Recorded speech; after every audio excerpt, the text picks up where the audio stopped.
क्या सिर्फ एक डुबकी आपके सारे पाप धो सकती है, यहाँ तक कि पिछले जन्मों के भी? यह आस्था है या कोई गहरा रहस्य? हजारों सालों से करोड़ों लोग महाकुंभ में एक आस्था के साथ आते हैं कि यह पवित्र जल उन्हें मोक्ष दिला सकता है, जन्म मृत्यु के चक्र से मुक्त कर सकता है। लेकिन क्या यह सिर्फ धार्मिक मान्यता है या इसके पीछे कोई खगोलीय और वैज्ञानिक रहस्य भी छुपा है? इस वीडियो में हम महाकुंभ की पौराणिक कहानियां, खगोलीय गणनाएं और इसका आध्यात्मिक रहस्य जानेंगे। वीडियो के अंत तक बने रहिए, क्योंकि जो आप आज जानेंगे वह आपकी आस्था और तर्क दोनों को हिलाकर रख देगा।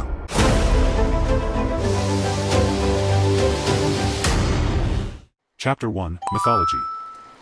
क्या आप जानते हैं कि कुंभ मेले की जड़ें हिंदू पौराणिक कथाओं के सबसे बड़े घटनाक्रम समुद्र मंथन से जुड़ी हैं? जब ऋषि दुर्वासा के श्राप से देवता अपनी शक्ति खो बैठे तो भगवान विष्णु ने एक उपाय बताया, अमृत निकालने के लिए संपूर्ण सागर का मंथन करना। लेकिन यह काम अकेले देवता नहीं कर सकते थे, इसलिए उन्होंने असुरों को भी इस प्रयास में शामिल किया। मंदराचल पर्वत को मथानी और वासुकी नाग को रस्सी बनाया गया। जब पर्वत डूबने लगा तो भगवान विष्णु ने कूर्म अवतार लिया और उसे अपने पीठ पर धारण किया। सबसे पहले निकला प्रलयंकारी हलाहल विष। इसकी ज्वाला से संपूर्ण ब्रह्मांड जलने लगा।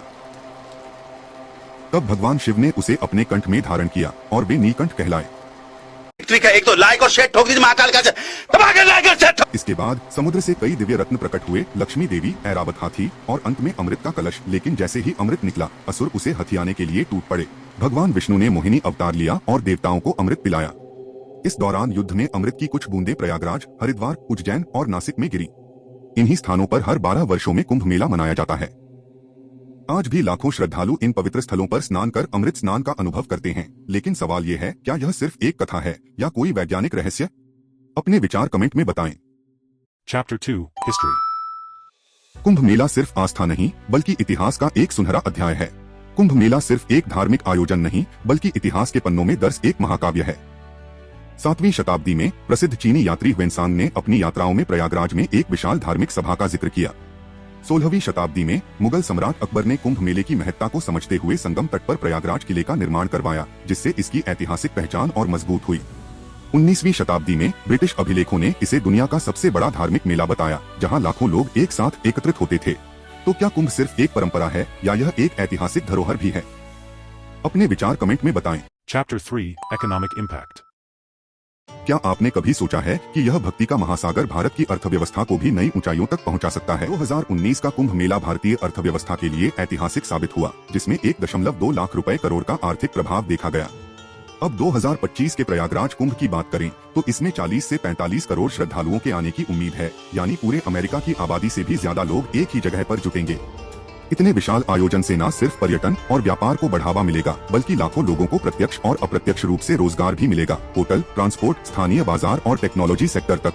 उत्तर प्रदेश सरकार ने इस आयोजन के लिए 4000 करोड़ से अधिक का बजट रखा है, जिससे सड़कें, पुल और जल निकासी जैसी बुनियादी सुविधाएं विकसित की जा रही हैं। यानी कुंभ मेला खत्म होने के बाद भी इसका फायदा सालों तक मिलता रहेगा। इस बार का कुंभ पूरी तरह हाईटेक होगा। डिजिटल पेमेंट से लेकर AI आधारित भीड़ नियंत्रण तक हर चीज टेक्नोलॉजी से जुड़ी होगी। सोचिए, एक धार्मिक मेला और पूरी तरह डिजिटल अनुभव। Chapter 4 Political Impact। इतिहास गवाह है कि कुंभ मेला हमेशा से सत्ता और राजनीति का केंद्र रहा है। 16वीं शताब्दी में मुगल बादशाह अकबर ने प्रयागराज किला बनवाया, जिससे कुंभ की सुरक्षा और लोकप्रियता बढ़ी। ब्रिटिश शासन में भी इस मेले पर प्रशासनिक ध्यान दिया गया। 2025 का कुंभ मेला राजनीतिक रूप से भी महत्वपूर्ण बन गया है। हर दल यहाँ अपनी उपस्थिति दर्ज कराना चाहता है, ताकि जनमानस में अपनी पकड़ बनाई जा सके। सरकार की ओर से 10,000 CCTV कैमरों, 2 लाख सुरक्षा कर्मियों और ड्रोन सर्विलांस का इंतजाम किया गया है। क्या कुंभ अब सिर्फ धार्मिक आयोजन है या राजनीतिक रणनीति का भी हिस्सा बन चुका है? अपने विचार कमेंट में बताइए। Chapter 5 Cultural Impact। यूनेस्को द्वारा कुंभ मेले को इंटेंजिबल कल्चरल हेरिटेज का दर्जा दिया गया है। यह न सिर्फ भारतीय संस्कृति का प्रतीक है, बल्कि योग, ध्यान और सनातन धर्म के प्रचार प्रसार का सबसे बड़ा माध्यम भी बन चुका है। 2025 के कुंभ में 50 से अधिक देशों के श्रद्धालु शामिल होंगे। यह भारत के लिए स्पिरिचुअल टूरिज्म को बढ़ावा देने का सबसे बड़ा अवसर है।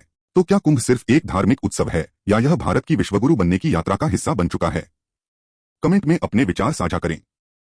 अब अगर तुम लोग नए हो तो सब्सक्राइब करो, वो जो लाल वाला बटन है उसके साथ स्कैम करो या फिर महफिल जमाओ, मुझे नहीं पता, बस क्लिक हो जाना चाहिए। अब मैं भी जा रहा हूं, मुझे पार्क में स्टंट्स मारने जाना है।